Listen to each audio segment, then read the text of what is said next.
પૂર્વ કનોજમાં અજામિલ નામનો એક બ્રાહ્મણ હતો. દાસીના કુસંગથી બહુ બચ્યું ભાઈ. સત્સંગની તો વાતો બહુ કરી, પણ કુસંગથી બચવું જોઈએ મારા વાલા. કારણ કે સત્સંગ સુધારતું નથી ને એના કરતા કુસંગ વધારે બગાડે છે. કુસંગ અને સત્સંગ આ બેમાં બહુ ડિફરન્ટ છે, બહુ અલગ છે. ભગવાનને કહેવાનું કે બહુ જો અમારા પુણ્ય હોય અને અમારા ભાગ્ય હોય તો સત્સંગ દેજે.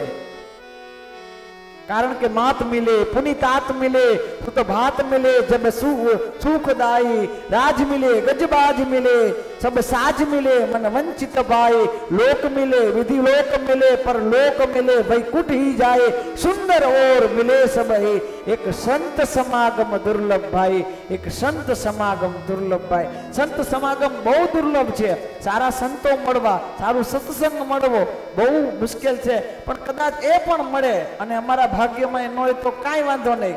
पण एटલું તો રામપાએ પ્રાર્થના કરવાની કે મારા વાલા કે ભલે સત્સંગ ન મળે પણ કુસંગ ન મળે ને એનું બહુ ચિંતા કરવાની. બ્રાહ્મણ હોવા છતાંય એક દાસીનો સંગ થયો. આહા, અજામિલ જેવો તેવો નતો. આ બધાને અજામિલને કંઈક અલગ અલગ ચિત્રે છે. છેલ્લે છેલ્લે તમે અજામિલ આવો ના. અજામિલ માટે એક સુંદર શ્લોક છે ભાગવતની અંદર. अयम ही सुत संपन्ना शील वृत गुणालय वृतवृतो मुदुर्दंत सत्यवान मंत्रा विदक्षिव. अजमिल केवो हतो तो अयम ही सुत संपन्ना शास्त्र नो जाणकार अजामिल जेवो तेवो नहीं हो. शास्त्र नो जाणकार, शील वृत धीरजवान, बहु धीरजवान हतो. गुणालय, गुणालय गुणवान નથી લખ્યો શબ્દ. ભાગવત તો ભાગવત ધર્મ શીખડાવે, નકર તો ગુણવાન અજામિલ એવું પણ ભાગવતમાં લખી હગત કે ગુણવાન છે. ગુણવાન કેને કહેવાય કે એક ગુણ જેનામાં હોય ને ગુણવાન કહેવાય. પણ જ્યાં લય શબ્દ લાગે ને ત્યાં એક કરતા વધારે વસ્તુ હોય. ઔષધ જાજા પડ્યા હોય ને ઔષધાલય, વિદ્યા જાજી હોય ને વિદ્યાલય. એક કરતા વધારે અખૂટ માત્રામાં ભર્યું હોય, વધારે હોય એને લય શબ્દ પાછળ લાગે. તો અહીંયા ગુણ એક નથી, અનેક ગુણ છે. એટલે વ્યાસજી લખે ગુણાલય. અજામિલ ગુણાલય છે. અજામિલ કેવો છે તો ગુણાલય. એક ગુણ નથી, અનેક ગુણ છે. ઘૃતવ્રત, ઘૃતવ્રતો અર્થ એ થાય કે વ્રતમાં નિષ્ઠા. ઘણી બધી કથાઓ કરવામાં આવા સુંદર સુંદર વાતો ચૂકાઈ જતી હોય.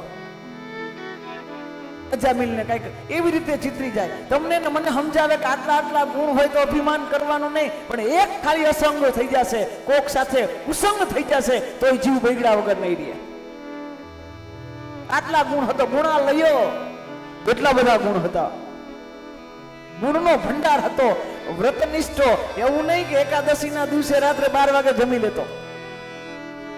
હવે તો 12 વાગ્યા જમી લેવાય. વ્રતનિષ્ઠા દુનિયામાં બધાય થયા, પણ જે વ્રતનિષ્ઠા અજામિલમાં હતી ને એવી વ્રતનિષ્ઠા કોઈ પાસે નહીં હોય. વ્રતનિષ્ઠા, ઘૃતવ્રતો, બૃહદાંત, હંમેશ પ્રયત્નશીલ રહેતો આજામિલ. એના ગુણો છે હંમેશા પ્રયત્નશીલ. સત્યવાન, હંમેશા સત્ય બોલતો. સત્યવ્રતો, મંત્ર વિદક્ષુહા, મંત્રનો જાણકાર હતો. મંત્રનો જાણકાર. હું હિન્દુ સનાતન ધર્મમાં જન્મ લીધો હોય ને બધાને શ્લોક આવડવા જોઈએ. ખાલી બ્રાહ્મણ પૂરતું નહીં, બધાના શ્લોક આવડવા જોઈએ. તો બોલો જો કેના કેના આવડે. જો ગણપતિ માટે બોલી તો તરત બધા કે ગણપતિ મહારાજ કી જય. પણ ગણપતિના શ્લોક છે ને આવડે તમને.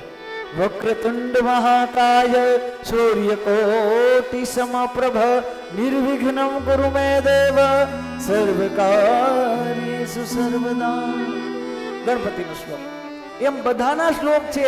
ફેમસ ગણપતિના શ્લોક છે. બાકી તો બધાય છે, બધાયને આવડવા જોઈએ. તો મંત્રનો જાણકાર. આવા ગુણો હતા છતાં કુસંગથી બગડો. ગણિકા સાથે રહેવા માંડ્યો. ગણિકા પોતાની પત્નીને મૂકી, પોતાના પિતા એ આ ભાગવતમાં જો ભાગવતના અક્ષર અક્ષરની વાત કરું ને તો પિતાની સેવામાં એટલો રત રહેતો, પણ આ ગણિકાની એ સંગમાં આવ્યા પછી પિતાની સેવાએ છોડી, પરિવારે છોડ્યો. આ અજામિલ. અજામિલનો અર્થ જ છે અજા એટલે માયા, મિલ એટલે મળેલો. જે માયામાં મળી જાય એને અજામિલ કહેવાય. અજામિલનો સીધો અર્થ અજામિલ. અજા એટલે માયા.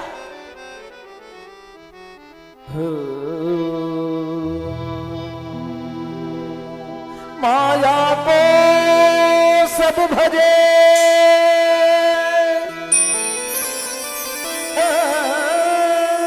माया को सब हर भजे,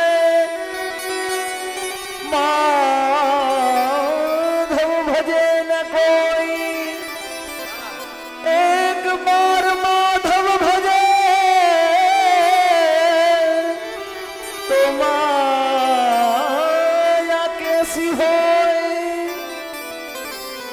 माया को हर कोई भजे, माधव भजे न कोई, एक बार माधव भजे तो माया कैसी होय. माया અજામિલ. અજા એટલે માયા, માયામાં મળેલો છે અજામિલ. આહા, સંતના પ્રભાવ છે. કદાચ બગડેલા હોય ને તોય વાંધો નહીં. તમે કોકને અન્નદાન કર્યું છે ને, એકાદું કોળિયું ખવડાવી દીધું હશે ને, તો મારા વાલા એ મારો રામ રાજી થશે.